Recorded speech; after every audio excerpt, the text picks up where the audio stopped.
오늘 하나님 주신 말씀 함께 나누겠습니다. 마태복음 16장 21절부터 25절까지 말씀입니다. 우리 본문 중에 24절 말씀을 우리 먼저 같이 읽도록 하겠습니다. 이에 예수께서 제자들에게 이르시되 누구든지 나를 따라오려거든 자기를 부인하고 자기 십자가를 지고 나를 따를 것이니라. 아멘. 이 코로나 확진자 숫자가 아주 계속 늘어나고 좀처럼 줄어들 생각을 하지 않습니다. 주변을 보니까 제 주변을 보니까 안 걸린 사람보다 걸린 사람이 더 많은 것 같아요. 이제는 역전이 됐어요, 그죠? 걸린 사람이 더 많아져요. 오히려 안 걸린 사람이 이상할 정도로 지금 점점점 이 확산세가 줄어들지 않습니다. 제가 알고 있는 한 우리 교회 성도님들 가운데 알고 있는 분들, 여러분들이 이렇게 소식을 전해주신 분들을 가능하면 제가 다 일일이 전화를 드리고, 미처 아직 못한 성도님도 계시지만 제가 다 어쨌든 한 번씩은 다 전화를 드릴 건데, 전화를 드리면서 제가 계속 함께 기도해 드리고 있는데, 전화를 들어보니까 그 증상도 정말 다양하고요, 그 편차도 상당히 심한 것 같아요. 어떤 분들은 아주 그냥 단순한 감기처럼 가볍게 지나가시는 분들도 계시고, 또 어떤 성도는 정말 힘들게 내가 살면서 이렇게 심한 독감을 알아본 적은 없다, 이렇게 말씀하시는 분들도 계셨습니다. 중요한 것은요, 이 코로나를 보니까 어떤 사람이 걸리고 어떤 사람이 안 걸리는지 그걸 도무지 알 수 없다는 거예요. 그러니까 철저히 방역을 하고 어떤 성도님은 휴대용 소독제를 항상 갖고 다녔대요. 그래서 항상 문고리를 잡기 전에도 소독을 하고, 또 내가 만졌으면 다 소독을 하고, 정말 철저하게 그렇게 위생을 관리하고 방역을 철저히 하고, 사람 많은 곳에 가능하면 가지 않고 거의 집에만 있고 막 그랬던 분들도 코로나에 걸리고요. 반대로 확진자하고 완전히 밀접 접촉자였기 때문에 2시간 동안 함께 차를 타고 갔기 때문에 정황상 보면 99% 걸려야 되는데 안 걸린 분도 계시고, 그러니까 도무지 이게 어떤 사람이 걸리고 어떤 사람이 안 걸린지를 알 수 없을 만큼 불확실한 것이 이 바이러스 상황인 것 같아요. 혹시 지금 이 예배를 드리는 우리 성도님들 가운데 온라인 예배 드리신 분들이겠죠? 내가 코로나에 걸려서 속상하신 분들이 계실 거예요. 오늘 여러분 이 말씀을 들으면서 여러분 지금의 이 현실을 새롭게 바라보시고 이 안에서 하나님의 은혜를 체험하게 되시기를 주님의 이름으로 축원합니다. 이 바이러스는요, 참 우리가 생각을 많이 하게 되는데요, 우리가 노력한다고 되는 게 아니구나라고 하는 거예요. 그걸 우리가 깨닫게 해요. 여러분, 이 바이러스가 우리에게 어떤 그런 교훈을 주고 있는 건데, 우리가 노력한다고 되는 게 아니라는 거예요. 우리 인생도 마찬가지예요. 내가 노력한다고 되는 게 아니더라고요. 대부분의 일들이 내가 관리하고 통제할 수 있다고 생각하는데 그건 대단한 착각이라는 거예요. 여러분, 지금 전 세계 어떤 그런 학자들이나 어떤 정부가 이 코로나를 관리하고 통제하고 있습니까? 절대 그렇지 않아요. 이 코로나는요, 자기들이 이제 멈추면 끝나는 거지, 우리 인간이 통제할 수 있거나 이 인간이 박멸할 수가 있는 것이 절대 아니에요. 우리의 관리와 통제의 영역을 벗어나 있는 것이라는 거죠. 바이러스만 그렇지 않아요. 여러분, 우리 인생을 보면요, 거의 대부분 인간이 통제하고 관리할 수 있는 영역은 그렇게 많지 않아요. 우리가 인간이 대단히 교만하고 착각하고 있다는 걸 우리가 일깨워주는 것이죠. 그리고 내가 이 코로나에 걸렸다고 해서 내가 뭘 잘못해서 그런 것도 아니에요. 제가 어느 성도님께 전화를 드렸더니 전화를 받자마자 목사님 죄송합니다 그러더라고요. 죄송할 일이 아니죠. 근데 죄송합니다 그러시더라고요. 죄송할 일이 아니에요. 여러분, 신앙생활 열심히 한 사람은 안 걸리나요? 기도 하루에 2시간, 3시간씩 하면 면역력이 생겨가지고 안 걸리나요? 그게 아니더라고요. 교회 열심히 다녀도 걸리고요, 교회 안 다니는 사람도 안 걸리기도 하고 그래요. 그러니까 좀처럼 우리가 알 수 있는 영역이 없어요. 바이러스는 어떤 종교와 우리 신앙의 어떤 열심을 어떤 고려의 대상으로 삼지 않습니다. 지금 현재 내가 바이러스에 걸렸다고 해서 불행한 것도 아니에요. 재수 없는 것도 아니에요. 안 걸린 사람들, 난 재수가 좋네, 나는 행운이 있네. 여러분 절대 착각하지 마세요. 그런 것도 아니에요. 오히려 반대로 보면 이 바이러스에 걸린 분들은 지금 항체가 생기고 있고 항체가 생겨서 더 자유로운 거예요. 어느 성도님은 제가 전화드리니 목사님 아주 속이 시원합니다 그러더라고요. 이제는 제가 이제 항체도 생기고 이제 좀 내가 더 이제 걱정하지 않고 불안해서 벗어날 수 있을 것 같아요. 맞아요. 오히려 지금 안 걸린 사람이 더 불안한 거예요. 지금 더 조심해야 돼요. 지금 따라합시다. 피한다고 피할 수 있는 것이 아닙니다. 이걸 우리에게 가르쳐주고 있어요. 이 바이러스가요. 여러분 코로나 상황 말고도 우리는요 결국 맞닥뜨려야 되는 일들이 참 많아요. 저는 오늘 우리의 이 상황을 보면서 저는 문득 이 초대교회 성도들의 신앙생활이 떠올랐어요. 저는 출신교단이 그래서 그런지 항상 제가 어떤 신앙생활을 할 때 항상 저희 모토가 있어요. 따라합시다. 초대교회로 돌아가자. 초대교회 신앙의 모습으로, 초대교회의 모습으로 우리가 돌아가야 돼. 거기에 답이 있거든요.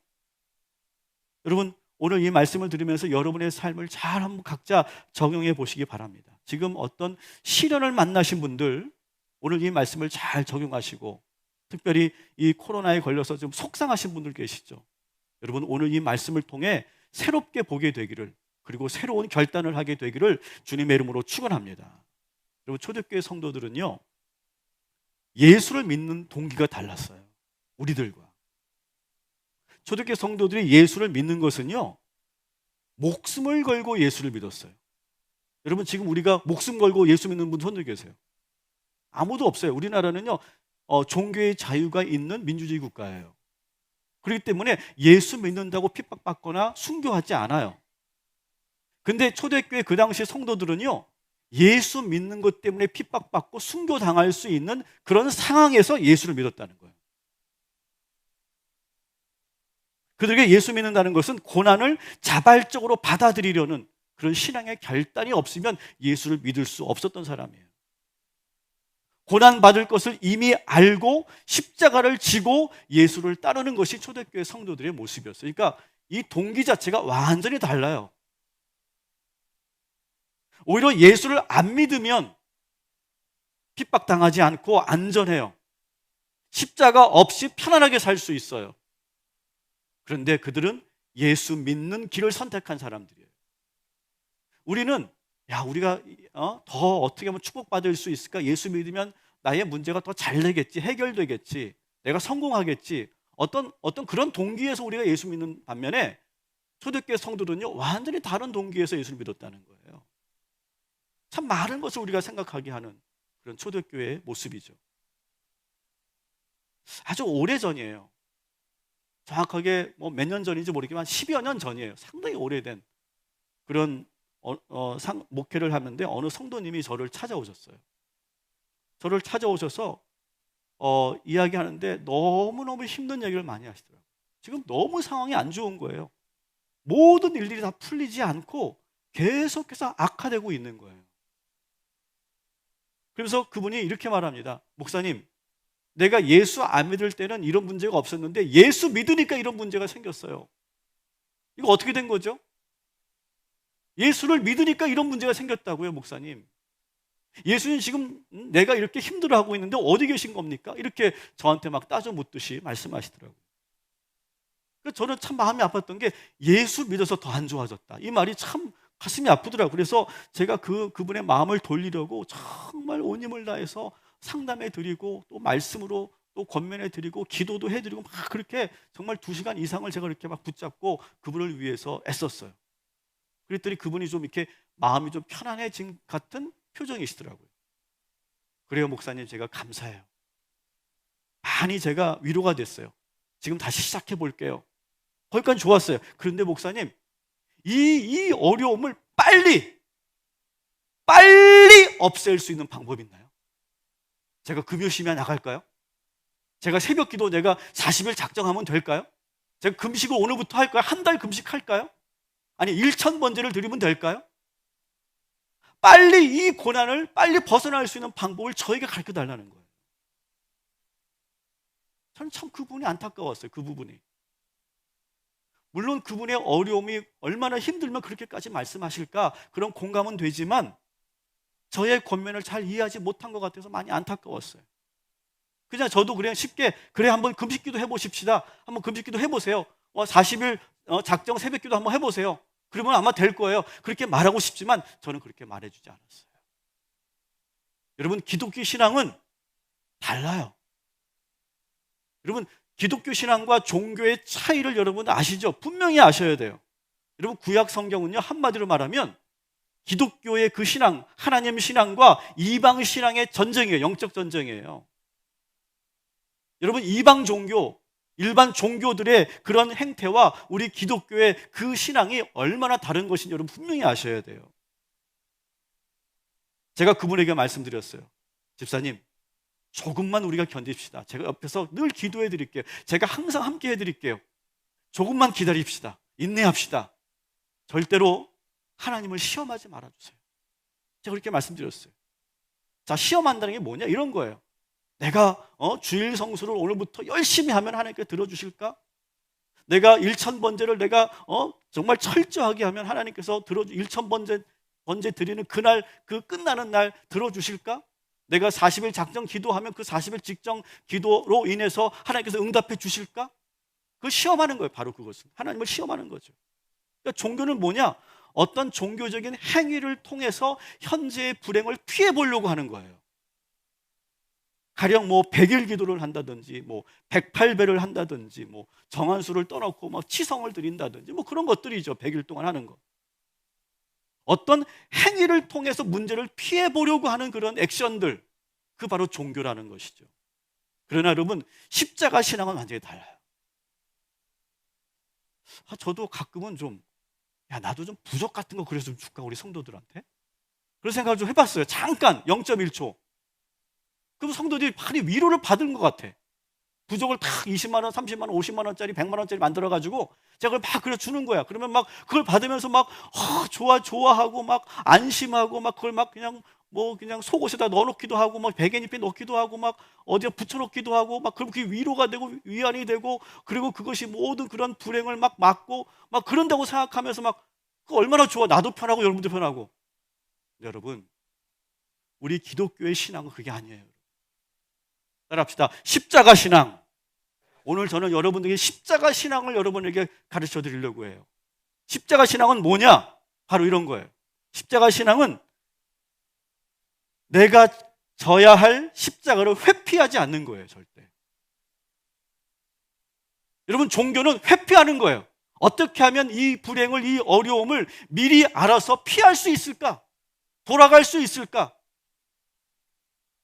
그거를 찾는 게 종교인데, 십자가 신앙은 그게 아니에요. 십자가를 회피하지 않는 거예요. 지금 나에게 찾아온 그런 시련을 피하지 않는 거예요. 동의하시면 아멘 하시기 바랍니다. 오히려 그 십자가를 지는 것이 나에게 유익이라고 믿는 거예요. 그리고 그 십자가를 내가 지나가면, 십자가를 지고 내가 가면, 그 길을 가면 그때 비로소 내가 거듭나고 부활한다라고 하는 거예요. 이러한 은혜의 순간을 여러분이 믿고 가는 것이 십자가 신앙인 줄 믿습니다. 이 십자가 신앙 우리는 가져야 되는 거예요, 여러분. 기독교는 십자가를 회피하는 방법을 알려주는 종교가 아니에요. 오히려 십자가를 지고 가라고 우리에게 명령하는 종교예요. 명령하는 신앙이에요. 여러분, 그리스도의 제자가 된다는 것은 그리스도를 따라 십자가를 지고 가는 삶이에요. 사랑하는 성도 여러분, 오늘 여러분 우리가 이 예배를 드리는데도요, 이렇게 생각하면 안 돼요. 내가 이렇게 예배를 열심히 드리면 하나님께서 나의 문제를 들어주시겠지, 나의 불행을 걷어주시겠지. 어떤 예배가 하나의 수단으로, 목적으로 여러분 이 예배를 드리는 것은 여러분 우리가 진정한 신앙의 그런 예배가 아니라는 거죠. 오히려 오늘 이 시간 우리가 이 예배를 드리면서 내가 포기하고 내려놨던 그 십자가를 다시 짊어지고 다시 걸어가는 그런 결단이 있는 예배가 되기를 주님의 이름으로 축원합니다. 이게 바로 우리가 추구해야 될 신앙의 모습이라고 하는 것이죠. 오늘 본문은 예수님께서 제자들에게 당신이 순환당해야 하고 그리고 십자가에 달려 죽어야 할 것을 이렇게 예고하는 첫 번째 순환 예고예요. 세 번의 예고를 하시죠. 21절 한번 같이 읽어보도록 하겠습니다. 이때로부터 예수 그리스도께서 자기가 예루살렘에 올라가 장로들과 대제사장들과 서기관들에게 많은 고난을 받고 죽임을 당하고 제3일에 살아나야 할 것을 제자들에게 비로소 가르치시니. 아멘.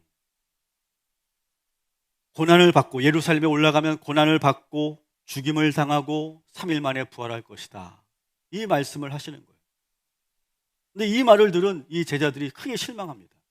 왜냐하면 이 제자들은요, 야, 이제 우리 선생님이 예루살렘에 올라가면 다 끝났다. 어마어마한 혁명이 일어날 거고 완전히 세상이 뒤집어질 거다.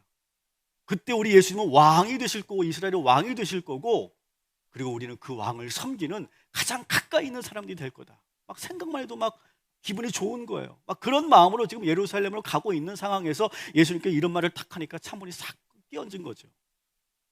그러니까 그 베드로가 이 말을 듣고 아주 강력하게 항변을 하죠. 22절 같이 읽습니다. 베드로가 예수를 붙들고 항변하여 이르되 주여 그리 마옵소서, 이 일이 결코 주께 미치지 아니하리이다. 아멘. 베드로는 예수님을 붙잡고 강하게 항변했다고 그래요. 옛날 성경에 보면, 한글 성경에 보면 간하였다 이렇게 해서 간하였다. 기억나실 거예요. 근데 이거를 좀 풀어서 개역개정은 붙들고 항변했다 이렇게 말해요. 붙들고 항변한 것을 원문 그대로 보면 에피티마오라고 하는 단어가 거기에 있어요. 이 에피티마오라고 하는 단위는 크게 화가 나서 꾸짖고 책망하는 거예요. 감히 선생님인데도 그 말을 듣고 너무 황당하니까 이 베드로가 막 크게 화를 내면서 책망하는 그런 모습, 꾸짖는 모습이에요, 예수님을. 아니 선생님 왜 자꾸 그런 말씀 하십니까? 왜 그런 말씀 자꾸 하지? 그런 말 하지 마세요. 선생님에게 절대로 그런 일이 일어나면 안 됩니다. 안 됩니다. 그런 말씀 좀 하지 마세요. 좀 이렇게 지금 화를 내고 있는 거예요. 그러니까 이 베드로보다 예수님께서 더 크게 대답하시죠. 23절 같이 읽겠습니다. 예수께서 돌이키시며 베드로에게 이르시되 사탄아 내 뒤로 물러가라, 너는 나를 넘어지게 하는 자로다. 내가 하나님의 일을 생각하지 아니하고 도리어 사람의 일을 생각하는도다 하시고. 아멘. 예수님께서 탁 들어보시면서 노려보시면서 사탄아 내 뒤로 물러가라 이렇게 말씀하세요. 아마 이 말을 듣고 모든 제자들이 놀랐을 거예요. 이게 무슨 말씀이야? 당사자인 이 베드로는 아마 이 말을 듣고 놀란 정도가 아니라 아마 상처를 받았을 거예요. 아니 내가 사탄이라고? 아니 이렇게까지 말씀하실 일이야 이게? 그런 상황인 거죠. 여러분 조금 전까지만 해도요 예수님과 베드로는요 너무 좋았어요. 바로 여러분 우리 본문의 위에 부분 한번 보십시다. 16절을 보면 그 유명한 베드로가 이런 고백을 하잖아요. 주는 그리스도시요 살아계신 하나님의 아들이십니다. 여러분 지금도 모든 신학자들이 예수 그리스도에 대한 최고의 고백은 뭐냐? 바로 이 베드로의 고백이었다. 그렇게 평가받는 그런 위대한 고백을 합니다, 베드로가. 그래서 예수님도 이 베드로를 극찬해요. 그러면서 19절에 이렇게 칭찬하시죠. 이렇게 축복하십니다. 같이 읽습니다. 내가 천국 열쇠를 내게 주리니 내가 땅에서 무엇이든지 매면 하늘에서도 매일 것이요 내가 땅에서 무엇이든지 풀면 하늘에서도 풀리리라 하시고. 아멘. 천국의 열쇠를 내가 너에게 주겠다. 분위기가 너무 좋았어요 지금. 그런데 갑자기 얼마 지나지 않아서 갑자기 베드로는 막 화를 내고 있고요. 예수님은 사탄이라고까지 말하고 있고요. 이걸 뭐라고 해요? 소위 이걸 뭐라 그래? 요즘 아이들 말로 갑분싸라고 하잖아. 갑자기 분위기가 싸해지는 거예요. 그래서 이 제자들이 눈치만 보고 있는 거예요. 여러분 예수님이 왜 이렇게까지 말씀하셨을까요? 여러분 우리들은요, 사람들은요 힘들고 어려운 길은 가지 않으려고 해요. 가능하면 그런 길은 내 눈앞에 지금 힘든 것이 다 보이는데 안 가려고 합니다. 멀리 돌아가려고 합니다. 되도록 그 고통이 찾아오지 않기를 간절히 바랍니다. 그래서 사람들이 그 불행이 오지 않기를, 그 어려움이 찾아오지 않도록, 시련이 찾아오지 않도록 미리 점을 보고 무속인을 찾아가고 구슬하는 거예요. 그게 다 그런 마음인 거예요, 여러분. 어려움을 면하고 싶은 마음이죠. 어려움을 내가 경험하고 싶지 않은 거예요. 그래서 베드로가 뭐라고 했다고요? 그런 일은 절대로 일어나시면 안 됩니다. 그런 일이 절대로 일어나면 안 됩니다. 선생님, 왜 그런 말씀 자꾸 하세요? 왜 자꾸 그렇게 부정적인 말씀하시고 왜 자꾸 그렇게 어려운 길을 가시겠다고 말씀하세요? 차라리 그런 길이라면 가지 마세요, 선생님. 그렇게 지금 말하고 있는 거예요. 베드로는 결국 뭡니까? 고난 자체가 나쁜 거다 이렇게 보는 거예요. 여러분, 정말 그럴까요? 고난 자체가 정말 나쁜 걸까요? 고난 자체가 정말 악일까요? 예수님의 생각은 완전히 달라요. 지금 앞에 놓여져 있는 고통의 현실을 두려워하지 말고 그것을 직시하고 담대하게 그것을 통과하라. 이것이 바로 예수님의 말씀인 거예요. 21절에 예수님 말씀이 이렇게 하시죠. 21절. 나는 예루살렘에 올라가 많은 고난을 받을 것이고 죽임을 당하다가 제3일에 부활할 것이다 라고. 여러분, 예루살렘으로 올라가는 길은 고난의 길이에요. 이미 다 알고 계세요. 당신을 죽이려고 기다리고 있는 자들이 지금 득실거리고 있어요. 지금 피해야 하는 것이 당연한 거예요. 그렇다면 우리가 이성적으로 보면 거기로 가면 안 되는 거예요. 가지 말아야 돼요. 그런데 예수님은 다 알고 계시면서도 들어가는 거예요. 왜? 그곳에서 십자가를 지는 길만이, 십자가의 길을 걸어가는 것만이 구원의 길이라고 하는 것을 알고 계시기 때문에 그 고난을 통과해야 부활이 있음을 알고 계시기 때문에 알고도 들어가시는 거예요. 알고도. 사랑하는 성도들, 이 말씀을 여러분의 삶에 잘 적용하시기 바랍니다. 여러분, 무조건 힘들다고 어렵다고 자꾸 피하기만 하면 어떻게 될까요? 더 어려운 일이 찾아와요. 절대 그게 답이 아니에요.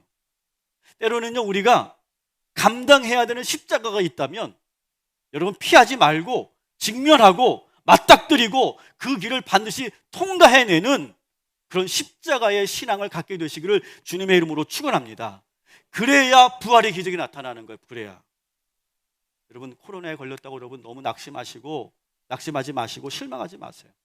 지금 나에게 주어져 있는 이 현실을 잘 받아들이고 멋지게 통과하는 저와 여러분이 되기를 주님의 이름으로 축원합니다.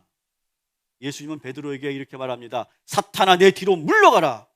너무 심한 말씀 아닌가? 제자에게 너무 심하게 말씀하신 것처럼 우리가 보여집니다. 여러분, 이 본문을 잘 보세요. 사탄아, 물러가라가 아니에요. 뭐라고 합니까? 사탄아, 내 뒤로 와라. 내 뒤로 와라. 이 말은 뭡니까? 베드로에게 너는 나의 제자니까 제자의 본분과 제자의 위치를 분명히 하라는 거예요. 제자는 뭡니까? 선생님 뒤를 따라가는 사람이에요. 따라가는 사람. 앞서는 사람이 아니에요. 선생님의 길을 가로막는 사람이 아니라 선생님의 길을 따라가는 사람이에요. 그 뒤에서.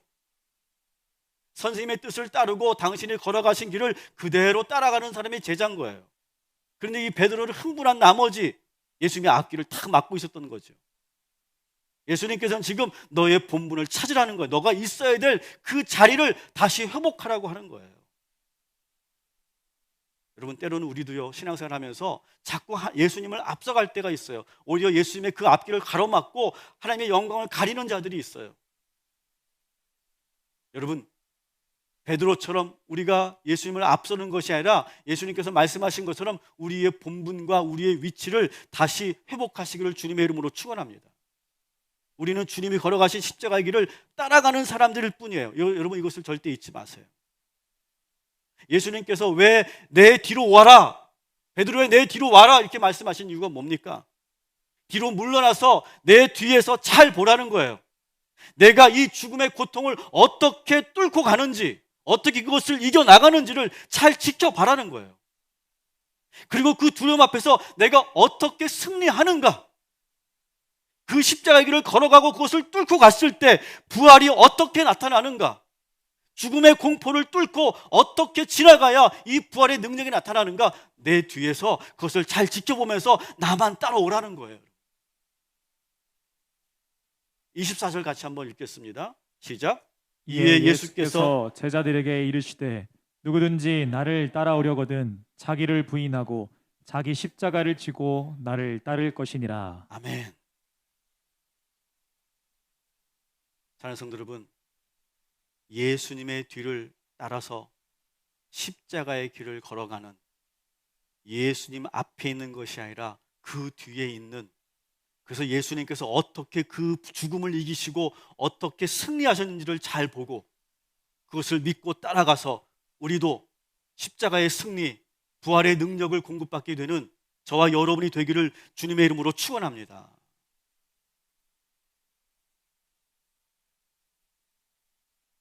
십자가를 피하려고 하면 더 큰 고난이 찾아와요. 여러분, 코로나도 어떻게 보면 우리 코로나 걸리신 분들만 여기는 없으시겠죠? 코로나 걸리신 분, 온라인 예배 드리신 분들만 한번 따라해 봅시다. 코로나도 십자가라면, 코로나 걸리셨어요?